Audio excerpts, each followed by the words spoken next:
بسم اللہ الرحمن الرحیم 19 جولائی 2022 پاکستان میں ایک قانون بنایا گیا ہے جس کے تحت ملکی سطح کی ایک اتھارٹی بنانے کا فیصلہ کیا گیا۔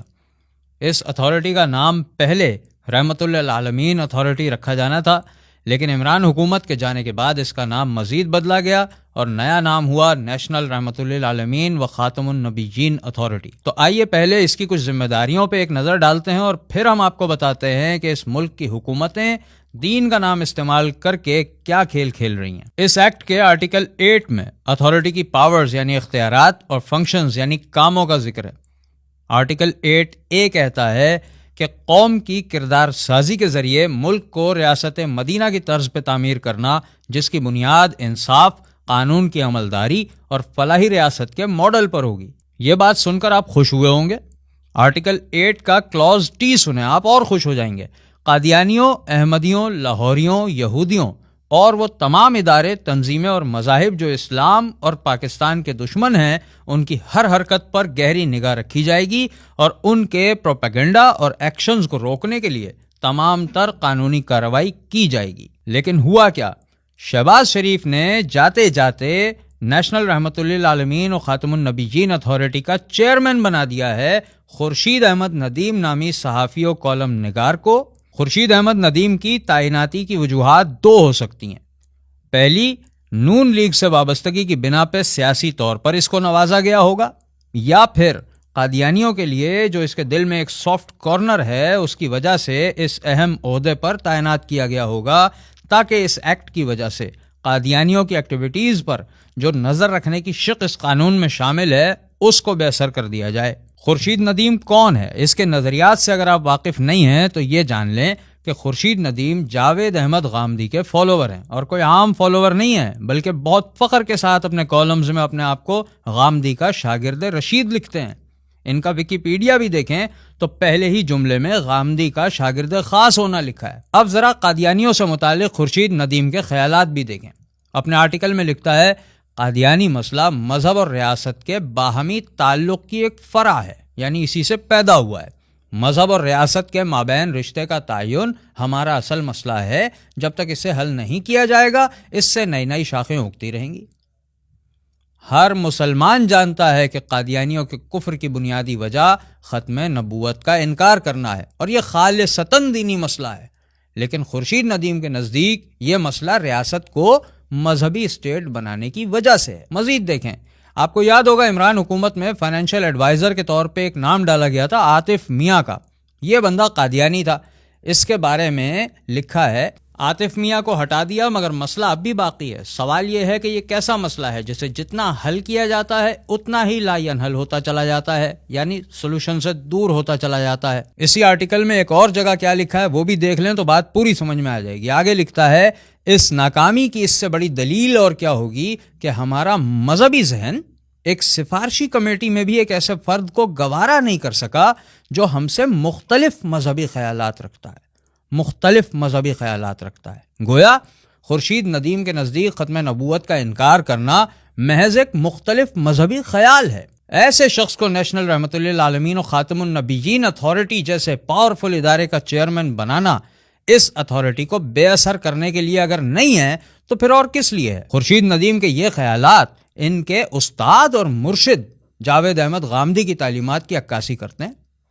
غامدی صاحب قادیانیوں کو کافر نہیں مانتے اور اس بات کا کھلے عام اقرار کرتے ہیں۔ احمدی حضرات کے بارے میں آپ کی کیا رائے ہے؟ کیا وہ مسلمان ہیں؟ دیکھیے، میرا نقطہ نظر، اور ذرا دل تھام کے سن لیجئے، وہ ہمیشہ سے یہ ہے کہ ہر وہ شخص جو اپنے آپ کو مسلمان کہتا ہے، مجھ کو کوئی حق نہیں ہے کہ میں اس کا انکار کروں۔ احمدی حضرات کے بارے میں آپ کی کیا رائے ہے؟ کیا وہ مسلمان ہیں؟ کہ ہر وہ شخص جو اپنے آپ کو مسلمان کہتا ہے، مجھ کو کوئی حق نہیں ہے کہ میں اس کا انکار کروں۔ قادیانیوں کے لیے یہ soft corner Ghamidi school of thought کی نمایاں خصوصیت ہے، بلکہ غامدی صاحب ایک قدم اور آگے جا کر کہتے ہیں کہ قادیانیوں کے خلاف جو قانون بنایا گیا ہے پاکستان میں وہ پرسیکیوشن ہے، یعنی وہ ظلم عظیم ہے۔ 1984 میں ضیاء الحق صاحب نے ایک آرڈیننس پاس کیا تھا جس کی وجہ سے احمدیوں کے لیے اپنا مذہب پریکٹس کرنا ناممکن ہو گیا۔ ہمارے علماء میں سے سوائے آپ کے کسی نے اس کی تردید نہیں کی۔ ہمارے علماء نے ظلم کے خلاف بولنا کیوں بند کر دیا؟ یہ تو علماء سے پوچھیے. میں نے تو ہمیشہ یہ کہا ہے کہ یہ پرسیکیوشن ہوئی ہے، اس کا ہمیں کوئی حق نہیں ہے. کسی انسان کے بارے میں یہ فیصلہ کرنا کہ وہ اپنے آپ کو مسلمان نہ کہے، یہ پرسیکیوشن ہے، سری پرسیکیوشن ہے. اس کا کوئی حق نہیں ہے ہم کو. استغفر اللہ العظیم. کفر کو کفر نہ کہنا اور جنہوں نے کہا ان کو ظالم قرار دینا مسلمانوں کے ایمان پر غامدی مکتبہ فکر کا ایک بہت بڑا حملہ ہے.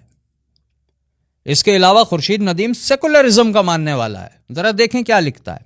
ہم ریاست کو ایک مذہبی ادارے کے طور پر دیکھتے ہیں، حالانکہ وہ ایک سیاسی ادارہ ہے. اس سیاسی ادارے کو جب ہم مذہبی بنانے کی کوشش کرتے ہیں تو وہ مسائل اٹھ کھڑے ہوتے ہیں جن میں سے ایک مسئلہ قادیانیوں سے متعلق بھی ہے.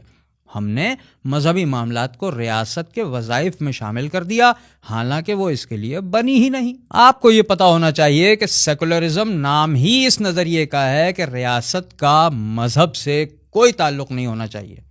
بنیادی طور پہ یہ جو نظریہ ہے سیکولرزم، یہ خدا کی اتھارٹی کا انکار ہے، اور ایسی اتھارٹی کا انکار کرنے والے آدمی کو رسول اللہ صلی اللہ علیہ وسلم کے نام پر بنائی گئی اتھارٹی کی چیئرمین شپ سونپ دی گئی ہے. مزید لکھا ہے کہ روایتی طبقات بار بار ریاست کو مسلمان بنانے کی کوشش کر رہے ہیں. انہیں یہ بات سمجھ میں نہیں آ رہی ہے کہ ریاست تو کوئی ذی عقل وجود نہیں ہے جس کا کوئی مذہب ہو سکتا ہے. اسلامی روایت اور روایت پر قائم رہنے والے علماء کرام سے کس قدر چڑ اس آدمی کے اندر موجود ہے، یہ جملہ خود اس بات کا ثبوت ہے. اس کے علاوہ یہ بات آئین پاکستان سے براہ راست ٹکراتی ہے. آئین پاکستان کا آرٹیکل 2 صاف صاف کہتا ہے کہ پاکستان کا ریاستی مذہب اسلام ہوگا. خورشید ندیم یونیورسٹیز میں بھی جاتے ہیں لیکچرز دینے کے لیے. وہاں پہ دیکھیے کہ اسلامک اسٹڈیز کے طلباء کو کن الفاظ میں سیکولرزم کی دعوت دے رہے ہیں. یہ سنیے. میں یہ کہتا ہوں کہ آپ کے پاس ایک ہی راستہ ہے کہ آپ مذہبی پیراڈائم میں سیکولرزم کو اکوموڈیٹ کریں. جو سبق انہوں نے سیکھا ہے ہمیں بھی سیکھنے کی ضرورت ہے. ایسی باتیں کرنے والے جس آدمی کو آئین کے خلاف جانے پر سزا ہونی چاہیے تھی، غدار قرار دیا جانا چاہیے تھا، اس کو اتنے اہم عہدے سے نواز دیا گیا. پاکستان کی عوام کے ساتھ اس سے بڑا مذاق اور کیا ہو سکتا ہے کہ یہاں کے حکمران اس نام پر آئیں کہ ہمیں عوام نے ووٹ دیے ہیں، اور آنے کے بعد اقتدار کی سیٹ سنبھالنے کے بعد آئین اور اسلام کے غداروں کو اہم عہدوں سے نواز دیں اور ملک کی دینی شناخت کو نقصان پہنچائیں. ایک طرف ہم ہیں، ہم اور آپ آئے دن بڑھنے والی مہنگائی سے پریشان بیٹھے ہیں، اور یہ لوگ عیاشی کے نئے نئے راستے نکالتے جا رہے ہیں. ظاہر ہے کہ یہ ایک اتھارٹی ہے، اس کا سالانہ بجٹ ہوگا، یہ ایک بہت پاورفل ادارہ ہے. خورشید ندیم کی ماہانہ تنخواہ اطلاعات کے مطابق 9 لاکھ روپے ہے. دیگر مراعات کا ایک ڈھیر الگ ہے جو ایسے تمام عہدیداروں کو دیا جاتا ہے، شاید صرف اس لیے کہ وہ نون لیگ کا لاڈلا ہے. اور دوسری طرف ایک اور بہت اہم کام کہ بیرونی اشاروں پر قادیانیوں پر کوئی آنچ نہیں آنے دیتا. یہ بات بھی اپنے ذہن میں رکھیے کہ یہ ایکٹ بھی JUI جمعیت علماء اسلام کی موجودگی میں ان کی آنکھوں کے سامنے بنا ہے، اور مولانا فضل الرحمان PDM کے چیئرمین ہیں جن کے سامنے یہ سب ہوا ہے.